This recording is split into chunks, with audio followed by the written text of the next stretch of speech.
जय हिंद friends, welcome back to my channel. I hope you all are doing well and safe. So कैसे हैं आप लोग?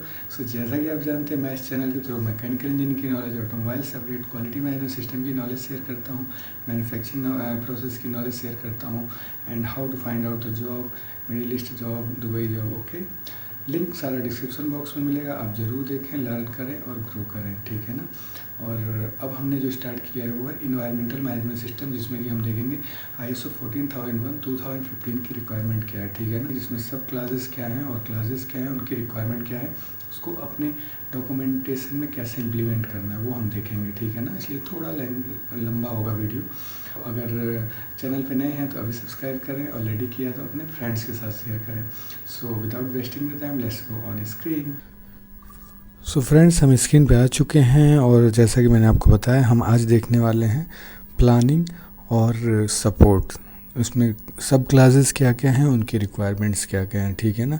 इसके पहले सेशन में हमने क्या देखा था, लीडरशिप तक कंप्लीट किया था, ठीक है ना। लिंक आपको डिस्क्रिप्शन बॉक्स में मिलेगा, आप ज़रूर देखें, चैप्टर वाइज देखें। और क्वालिटी मैनेजमेंट सिस्टम का भी फुल सीरीज़ है, देखें, लर्न करें और ग्रो करें, ठीक है ना। तो चलते हैं अपना आज का जो हमारा चैप्टर 5 है, और इसमें हम एक बार ब्रीफ में देख लेते हैं जो हमारा एवरी टाइम हम देखते हैं, जो हमारी क्लासेस हैं। Scope, normative references, term and definitions, context of the organization, leadership, इतना हमने कंप्लीट कर लिया है लास्ट 4 चैप्टर में, ठीक है ना।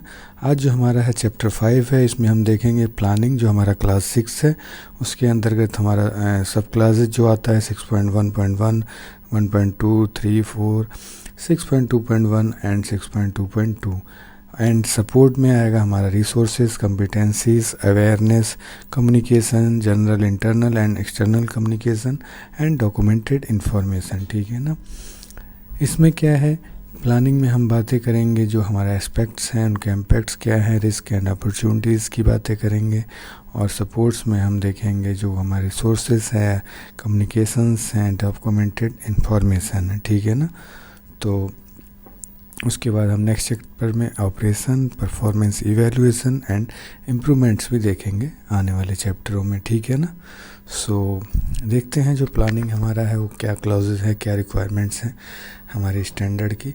सो आपको नॉलेज के लिए बता दूं कि हम ISO 14001 2015 रिवीजन का क्लासेस की रिक्वायरमेंट देख रहे हैं। उसके बाद हम जाएंगे इंटरव्यूज़, क्वेश्चन एंड आंसर पे, प्लस इम्प्लीमेंटेशन कैसे इम्प्लीमेंट करेंगे, एस्पेक्ट इम्पैक्ट्स कैसे आइडेंटिफाइड करेंगे अपने की एरियाज़ में, ठीक है ना, वो हम देखेंगे नेक्स्ट। बट उससे पहले हमें थियरी पता होना चाहिए, ठीक है ना, कि क्लासेस की रिक्वायरमेंट्स क्या हैं। इसलिए हमें पहले क्लासेस की रिक्वायरमेंट्स को बारीकी से देखना चाहिए। सो क्लास जो 6 है वो है planning.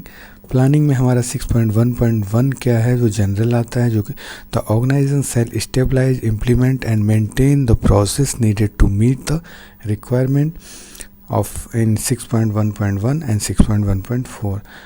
When planning for the environmental management system, the organization shall consider issues, requirement referred, the scope of its environmental management system, and determine the risk and opportunities related to its environmental aspects, compliance obligations, and other issues and requirements identified in 4.1 and 4.2 that need to be addressed to give assurance that the environment management system can achieve its intended outcome, prevent or reduce undesired effect, including the potential for external environmental condition to affect the organization, achieve continuous improvements। इसमें तो हमने क्या देखा, इसमें risk and opportunities हम identified करेंगे, aspects देखेंगे किस किस की एरियाज़ में एस्पेक्ट्स क्या क्या है वो आइडेंटिफाइड करेंगे, कंटिन्यूस इम्प्रूवमेंट्स की बातें होंगी।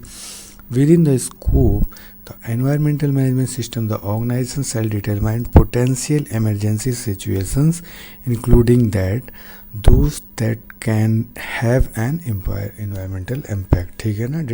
पोटेंशियल इमरजेंसी सिचुएशंस को भी हम फाइंड आउट करेंगे, जो भी हमारा इन्वायरमेंटल को इम्पैक्ट डाल सकता है, ठीक है।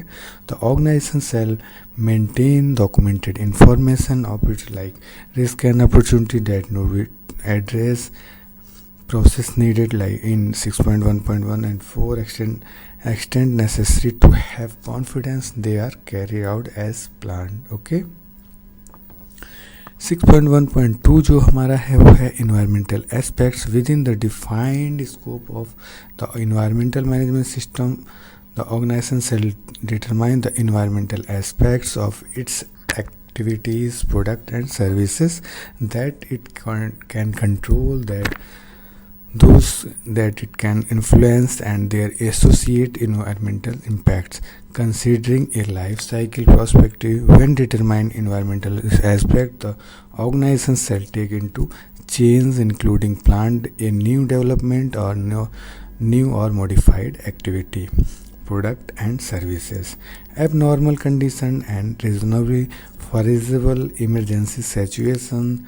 The organization shall determine those aspects that have or can have sufficient environmental impact, significant environmental aspect by using stabilized criteria. Thus, organization shall communicate its significant environmental aspects among the various levels and functions of the organization as appropriate. The organization shall maintain documented information of its environmental aspects and associated environmental impacts. Criteria used to determine its significant environmental aspects. Okay. 6.1.3 है compliance obligation. The organization shall also determine though and have access to the compliance obligations related to its environmental aspects. Determine how these compliance obligations apply to the organization. Take these compliance obligations into account when stabilize, implementing and maintaining and continuously improving its environmental management system. The organization shall maintain documented information of its compliance obligations. 6.1.4 में जो है हमारा planning action है. The organization shall plan to take action to address significance environment, complying obligations, risk and opportunities, how integrate and implement the action into its environmental management system, evaluate the effectiveness of these actions. Like when planning these actions, the organization shall consider its technological option and its financial, operational and business requirements. 6.2 में हम देखेंगे environmental objectives हमारे क्या क्या होने चाहिए and planning to achieve them. Environmental objective पहले देखते हैं. 6.2.1 the organization shall stabilize environmental objective at relevant function and level, taking into account the organization's significant environmental aspects and associated compliance obligations, and considering its risk and opportunities also. The environmental objectives shall be consistent with environmental policy, measurable, monitored, communicated, updated as appropriate. जो environmental objective जो हमारा होगा वो proper measurable होना चाहिए, monitorable होना चाहिए, proper communicate होना चाहिए की एरियाज़ पे और updated as required. Okay. The organization shall maintain documented information on the environmental objectives. 6.2.2 जो है हमारा planning action to achieve environmental objectives. हम एक प्लानिंग कैसे एनवायरमेंटल ऑब्जेक्टिव्स को अचीव करना है हम उसकी बातें करेंगे. इसमें हमारी रिक्वायरमेंट क्या है. When planning how to achieve environmental objectives, the organization shall determine what will do, what will be done, what resources will be required, who will be responsible, when it will be completed, and how the result will be evaluated, including indicators or monitoring progress toward achievement. तो environmental objectives को आपका picture clear होना चाहिए. अगर आप कोई भी objective बना रहे हो तो उसमें आपको क्या क्या करना है वो क्लियर होना चाहिए. क्या रिसोर्सेज आपको चाहिए, कौन कौन रिस्पॉन्सिबल होगा वो आप क्लियरिफाई होना चाहिए. किस स्टेजेस पे कौन सा पर्सन, कौन जॉब रिस्पॉन्सिबिलिटी है किसकी, ये कब कंप्लीट होगा, उसका टारगेट डेट फिक्स होना चाहिए एंड उसका रिजल्ट कैसा होगा, ठीक है ना, उसका आपको क्लियर विजन होना चाहिए. The organization shall consider how action to achieve its environmental objective can be integrated into the organization business processes.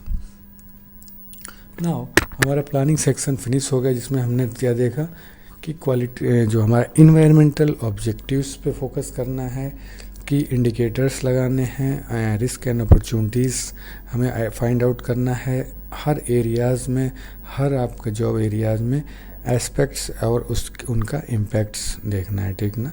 Aspects identified करना है, उसका इम्पैक्ट्स क्या क्या हो सकता है वो देखना है. अब हम चलते हैं 7 में. 7 जो हमारा क्लास 7 है, सपोर्ट है.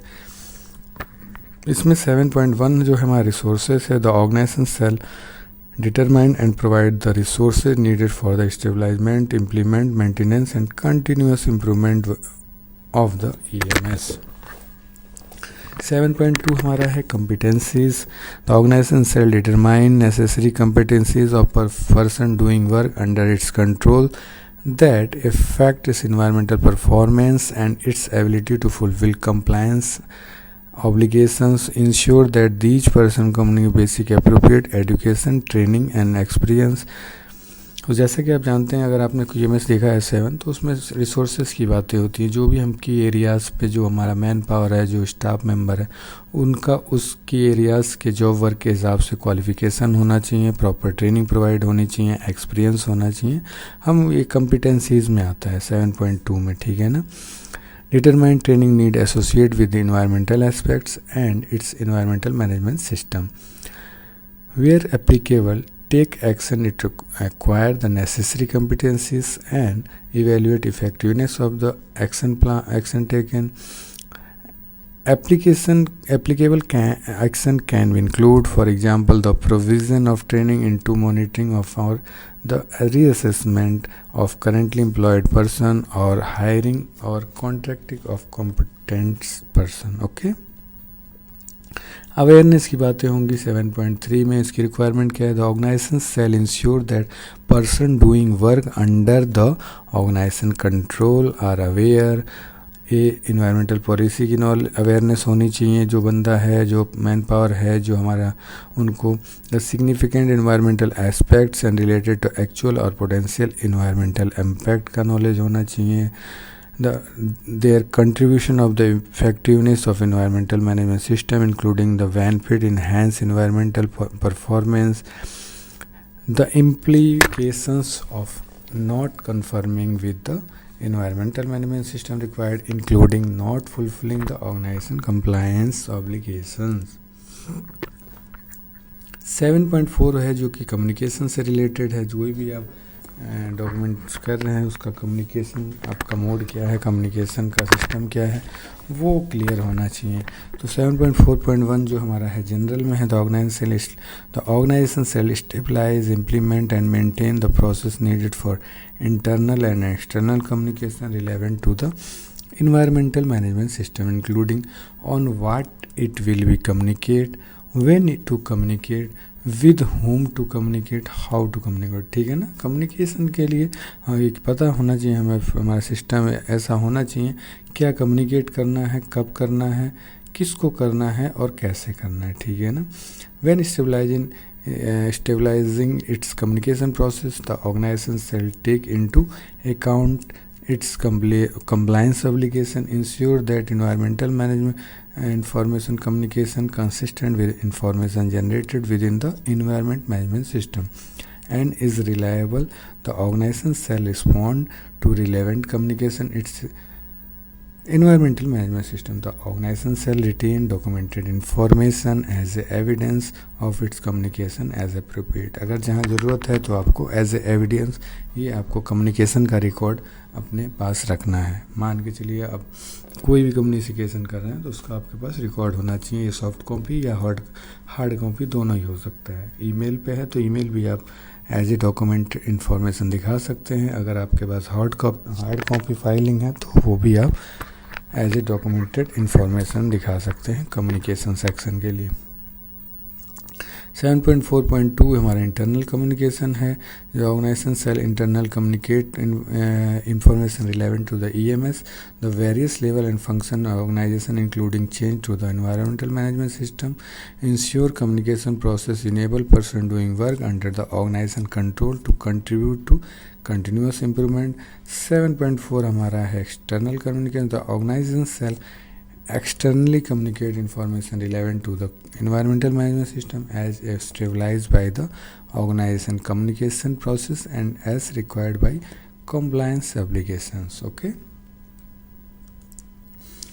7.5 हमारा क्लियरली कह रहा है डॉक्यूमेंटेड इन्फॉर्मेशन, जिसमें जो 1 है 7.5 1 पॉइंट जनरल है. The organization shall environmental management system shall include documented information required by international standard, documented information determined by organization as being necessary for effectiveness of the EMS. The extent of the documented information for an EMS system can differ from one organization another due to the size of organization and type of activity, processed product and services. ये difference हो सकता है, वो depend करता है कि आपका manufacturing unit का कैपेसिटी क्या है, मैन पावर कितनी है, प्रोडक्ट और प्रोसेसेस क्या, आपके सर्विसेज क्या है. ठीक है ना. The need to demonstrate fulfillment of its compliance obligation, the complexity of processes and their interactions, the competencies of person doing work under the organization control. 7.5.2 जो है हमारा creating and updating. When creating and updating documented information, the organization shall ensure appropriate identification and description like other reference number, formats, software version, graphics, media. Okay, review and approval of suitability and adequacy. ये हो गया हमारा creating and updating. ठीक है. 7.5.3 जो हमारा है control of documented information. इसमें कुछ नहीं है, जो हमने पहले देखा उसी से मिलता जुलता है. इसमें organization shall control ensure it's available suitable for where use is needed, adequacy protected. Control of documented organization shall address following activity as applicable: distribution, accesses, retrieval and use, strong or preservation, control of change and retention and disposition. Documented information of external origin determined by the organization to be necessary for the planning and operation of the environmental management system shall be identified as appropriate and controlled. So friends, हमने आज क्या देखा, planning देखा और support देखा. तो इसमें I hope आपको आज का कॉन्सेप्ट क्लियर हुआ होगा. और चैनल पे बने रहें. और नेक्स्ट जो हमारा होगा ऑपरेशन होगा. और अगर चैनल पे नए हैं तो सब्सक्राइब करें, ऑलरेडी किया अपने फ्रेंड्स के साथ शेयर करें और कमेंट बॉक्स में ज़रूर बताएं कि आपने कितना सीखा. ठीक है ना. तब तक अपना ध्यान रखें, स्वस्थ रहें. जय हिंद, वंदे मातरम.